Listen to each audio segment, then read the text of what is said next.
তোমাদের সঙ্গে একটা জিনিস শেয়ার করা হয়নি, সেটা শেয়ার করি। তো তোমাদের সঙ্গে তো কম বেশি সবকিছুই আমি শেয়ার করি, তোমরা জানো। তো একটা জিনিস শেয়ার করা হয়নি, তোমরা হয়তো কিছুদিন আগে আমার ফেসবুক পেজে একটা পোস্ট দেখেছিলে যে আমাদের পুরাতন ফ্রিজটা আমরা বিক্রি করে দিচ্ছি, দেওয়ার জন্যই পোস্টটা করেছিলাম। তো যথারীতি ওটা বিক্রি হয়ে গেছে। তো তার বদলে আমরা কি কিনেছি সেটা তোমাদের সঙ্গে শেয়ার করা হয়নি। তো চলো তোমাদের সঙ্গে শেয়ার করি যে তার বদলে আমরা কোন ফ্রিজটা কিনেছি। তো চলো দেখিয়ে দিই। তো ওই ফ্রিজটার বদলে আমরা এইটা কিনেছি। এটা হচ্ছে ওয়ার্লপুলের, এটা 235 লিটার কনভার্টেবল ফ্রিজ। এই যে তোমরা সবাই জানো লুকটা এরকম। ফ্রিজটা আমার এই লুকটাই আমার এই ফ্রিজের ভীষণ পছন্দ হয়েছিল। তো এই ফ্রিজটা কিনেছি। এর অনেক প্রিন্টেড কালারও ছিল, প্রিন্টেড কালারটা অতটা চোখে লাগছিল না, কিন্তু এই স্টিল কালারটা ভীষণ চোখে লাগছিল। তো এইটাই ওই জন্য নেওয়া হয়েছে, ডবল ডোরের ফ্রিজটা। তো এটাই কেনা হয়েছে। তো তোমরা জানিও কিরকম হয়েছে ফ্রিজটা। তো অনেক দিন ধরেই ফ্রিজটা কেনার কথা হচ্ছিল। তো একটা কনফিউশন ছিল যে ফ্রিজ কেনা হবে নাকি এসি কেনা হবে। আমাদের ওপরের ঘরে তো এসি আছে, কিন্তু নিচের ঘরে এসিটার জন্য ভীষণ অসুবিধা হচ্ছে, কিন্তু ফ্রিজটাও প্রবলেম দিচ্ছিল। তো না কিনলেই নয়।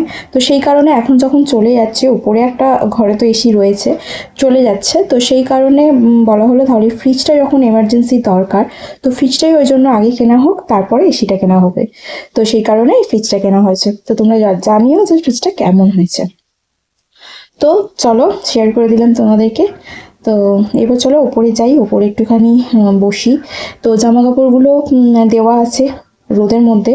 সেই সকালে স্নান হয়েছে, তোমরা তো জানো আমি সকাল সকাল স্নান করিনি। তো স্নান হয়েছে, তো চলো জামা কাপড়গুলো আগে তুলে নিই।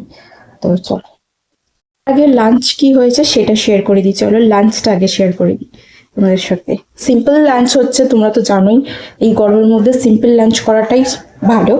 তো চলো ওটাই শেয়ার করি।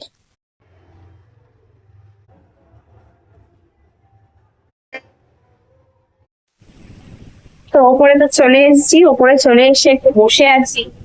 আর জামা কাপড় গুলো তুলে নিয়েছি, পুরো রোদে ভাজা ভাজা হয়ে যাচ্ছিল। তো এখন একটুখানি বসে আছি, এখন একটু কাজ থেকে ফ্রি আছে। তো আবার তো জামাই ষষ্ঠী এসেই গেল, বাড়িতে যাব, ভীষণ আনন্দকর ব্যাপার একটা। তো গোছগাছ কিছু আছে, করতে হবে, করব, কালকে করব, আজকে আর করব না, একটু কাজও আছে। তো সেই কারণে তো এখানে একটু বসে থাকি। তো আজকের ভিডিওটা ছোট্ট একটা ভিডিও তোমাদের সঙ্গে শেয়ার করলাম, ফ্রিজটা দেখে বলো কিরকম হয়েছে। তো দেখা হচ্ছে আবার কোনো অন্য একটা ভিডিও।